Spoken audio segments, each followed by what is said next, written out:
Assalamualaikum warahmatullahi wabarakatuh. Perkenalkan, nama saya Nanda Manata, NIM 13142105. Di sini saya akan mempresentasikan tugas administrasi pembangunan yang berjudul Hakikat Pembangunan Nasional yang Multidimensional. Dosen pengampu Ibu Nofrianti Japri, SPDI, MPDI. Langsung saja, poin yang pertama itu konsep pembangunan nasional yang multidimensional. Pembangunan tidak memiliki konsep dan makna tunggal. Namun demikian, pembangunan selalu identik dengan aspek ekonomi, di mana pengurangan kemiskinan harus disertai dengan peningkatan pendapatan si miskin agar tidak lagi menjadi miskin. Pembangunan sifat multidimensi, di mana perubahan yang direncanakan, diupayakan, dan diharapkan berhasil dalam banyak aspek seperti ekonomi, struktur sosial, pendidikan, infrastruktur, budaya, hingga institusi. Karena bersifat multidimensi, maka proses pembangunan dijalankan oleh multi pihak, baik pemerintah, masyarakat, sektor swasta, organisasi masyarakat sipil, hingga dukungan organisasi asing. Selanjutnya yang kedua itu pembangunan bidang ekonomi.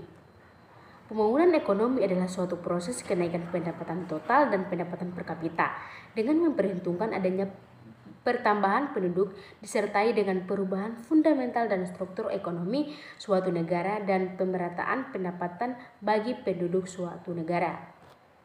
Berikut ini terdapat 3 elemen penting yang berkaitan dengan pembangunan ekonomi. Yang pertama, pembangunan sebagai suatu proses. Artinya bahwa pembangunan merupakan suatu tahap yang harus dijalankan oleh setiap masyarakat atau bangsa.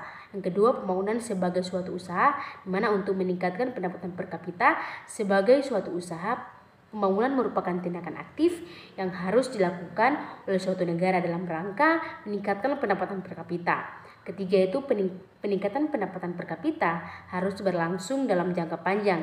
Suatu perekonomian dapat dinyatakan dalam keadaan berkembang apabila pendapatan per kapita dalam jangka panjang cenderung meningkat.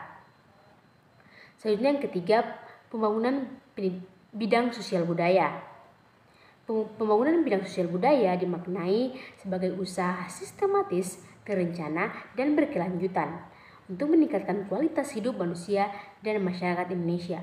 Upaya peningkatan kualitas hidup manusia pada hakikatnya merupakan pembangunan manusia sebagai insan dan sumber daya pembangunan. Selanjutnya itu manfaat pembangunan sosial budaya. Pada dasarnya, pembangunan sosial budaya ini memiliki manfaat yang signifikan terhadap kehidupan masyarakat. Adapun manfaat antara lain, yang pertama, kemunculan dan berkembangnya inovasi, yang kedua, pengembangan potensi dan dimiliki, yang ketiga, mempunyai keterampilan lebih.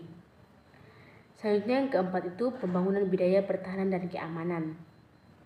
Pembangunan bidang pertahanan keamanan terutama ditujukan untuk penegakan kedaulatan negara, menjaga keutuhan NKRI, menjaga keselamatan segenap bangsa dari ancaman militer dan non-militer, meningkatkan keamanan dan kenyamanan sebagai jaminan iklim investasi dan kondusif, serta tatanan tetap dan aturan hukum dalam masyarakat. Kondisi wilayah Indonesia yang sangat luas, darat dan air, jumlah penduduk dan banyak, dan nilai aset negara yang harus diamankan membuat tantangan tugas dan tanggung jawab bidang pertahanan keamanan menjadi sangat berat dalam penegakan hukum.